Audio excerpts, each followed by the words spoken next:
Assalamualaikum warahmatullahi wabarakatuh. Kami dari kelompok 2 ingin memaparkan video yang berjudul Perbandingan Pemerintahan Indonesia dan Prancis. Terlebih dahulu, saya akan memperkenalkan nama-nama dari kelompok kami. Saya sendiri, Bung Arya, selaku moderator dan pemateri terakhir. Alfrida Yanti selaku pemateri pertama, Isya selaku pemateri kedua, Nasrul selaku pemateri ketiga, dan Rizkianti selaku pemateri keempat. Sejarah Indonesia perlu diketahui, nama Indonesia sendiri baru digunakan pertama kali saat Kongres Pemuda II, 28 Oktober 1928. Belanda menguasai Indonesia selama kurang lebih 350 tahun, hingga akhirnya Jepang masuk ke Indonesia dan menyerang Belanda hingga menyerah tanpa syarat. Pemerintahan Jepang berakhir setelah 3,5 tahun menjajah dan berakhir ketika tentara sekutu kalah pada Perang Dunia II. Mengetahui Jepang kalah, kemudian dibentuk Badan BPU PKI atau Dokuritsu Junji Kosakai yang diketuai oleh Dr. Rajiman Widyodiningrat. Dalam sejarah Indonesia proses kemerdekaan terjadi peristiwa Rengas Dengklok, yakni peristiwa penculikan Soekarno dan Hatta. Teks proklamasi pun akhirnya dibacakan pada 17 Agustus 1945. Sejarah Indonesia setelah merdeka ialah mengesahkan dan menetapkan Undang-Undang Dasar sebagai dasar negara Republik Indonesia yang akhirnya dikenal masyarakat sebagai Undang-Undang 1945. Sejarah Prancis.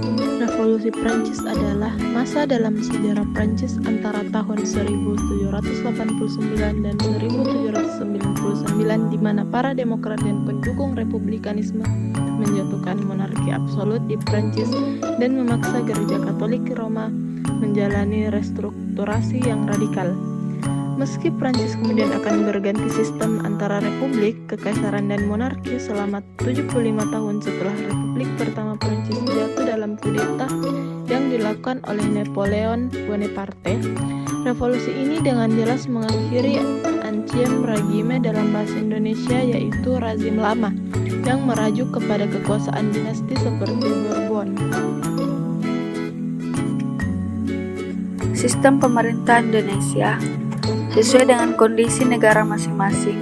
Sistem pemerintahan dibedakan menjadi dua klasifikasi besar, yaitu sistem pemerintahan presidensial atau disebut juga dengan sistem komoreksional, merupakan sistem pemerintahan negara republik di mana kekuasaan eksekutif dipilih melalui pemilu dan terpisah dengan kekuasaan legislatif. Bagi negara Indonesia yang pada hakikatnya menganut sistem pemerintahan presidensial, presiden mempunyai kekuasaan yang sangat besar. Presiden merupakan sebagai kepala negara dan kepala pemerintahan.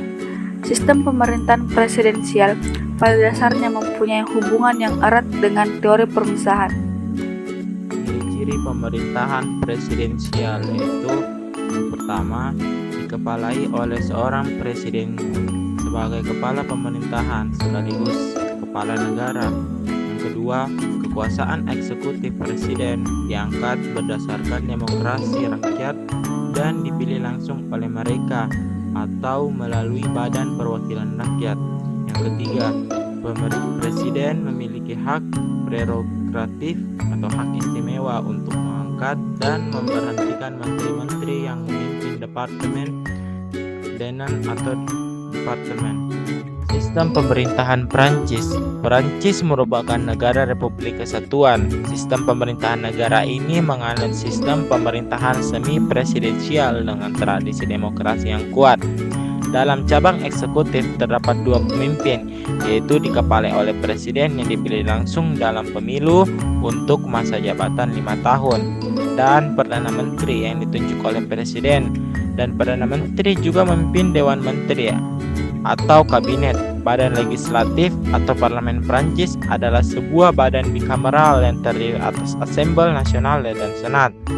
Assemblée Nationale yang mewakili konstitusi lokal dan dipilih langsung untuk masa jabatan 5 tahun. Memiliki kekuatan untuk membubarkan kabinet sehingga pihak mayoritas menjadi penentu pilihan pemerintah. Assemblée Nationale berjumlah 107 orang dan anggota Senat berjumlah 48 orang. Senator dipilih secara tidak langsung untuk masa jabatan 6 tahun dan pemilihannya dibagi menjadi 2. Dan hal ini dilakukan dimulai sejak pada tahun 2008. Dasar negara Indonesia dan Prancis. Indonesia, Pancasila adalah dasar falsafah atau filosofi masyarakat Indonesia. Lebih dari itu, Pancasila juga bisa disebut sebagai identitas bangsa Indonesia yang memiliki lambang burung Garuda.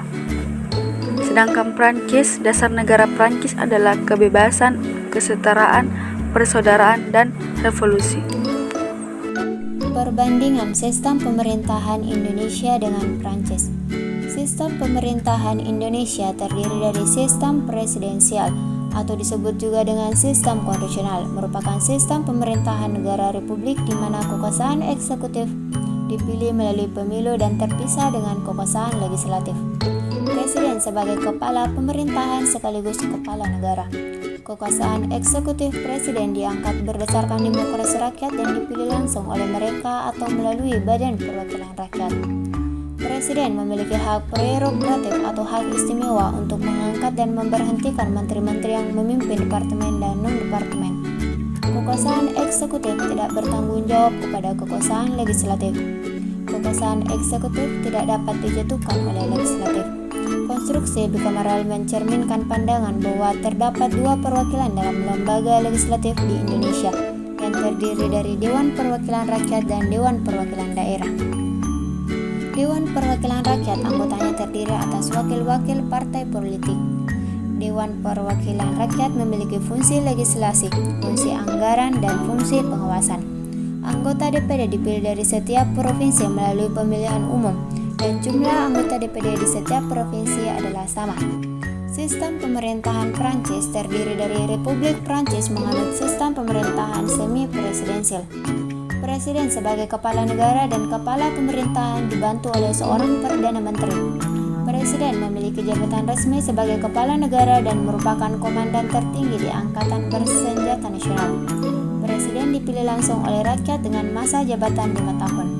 Satu dari kekuasaan paling penting yang dimiliki Presiden adalah kewenangannya untuk membubarkan Majelis Nasional dan mengadakan pemilihan baru atas badan legislatif.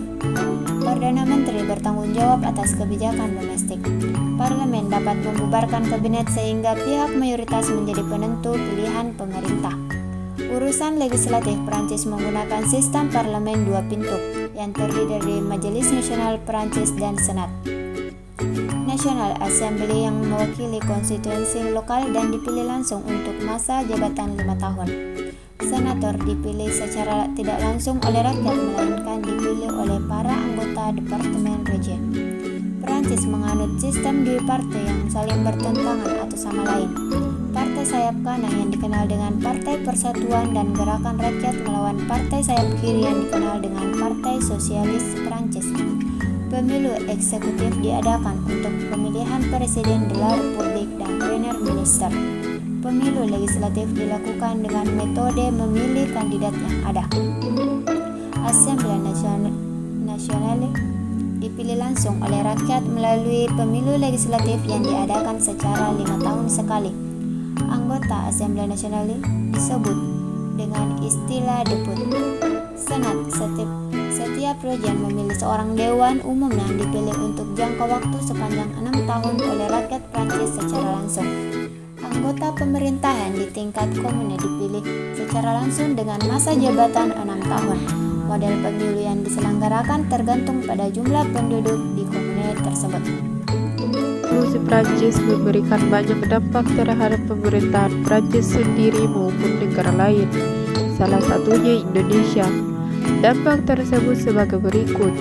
Bidang politik setelah terjadinya Revolusi Prancis, sistem politik di Prancis jelas terlihat, di mana kekuasaan absolut sangat dicekam oleh rakyat. Paham liberal pun juga muncul yang kemudian menyebar hingga ke penjuru dunia, seperti Spanyol, Jerman, Rusia, Australia, dan Italia. Bidang sosial. Pada bidang sosial, dampak yang terjadi yaitu stratifikasi sosial di negara Prancis telah dihapuskan, serta memberikan hak dan kewajiban yang sama terhadap seluruh rakyat. Kemudian memberikan kebebasan dalam menentukan agama, pendidikan, dan pekerjaan. Bidang ekonomi, dihapuskan sistem gilde, yaitu sistem dalam peraturan perdagangan. Dengan dihapuskannya sistem gilde ini, maka perdagangan dan industri dapat berkembang dengan cukup baik di Prancis.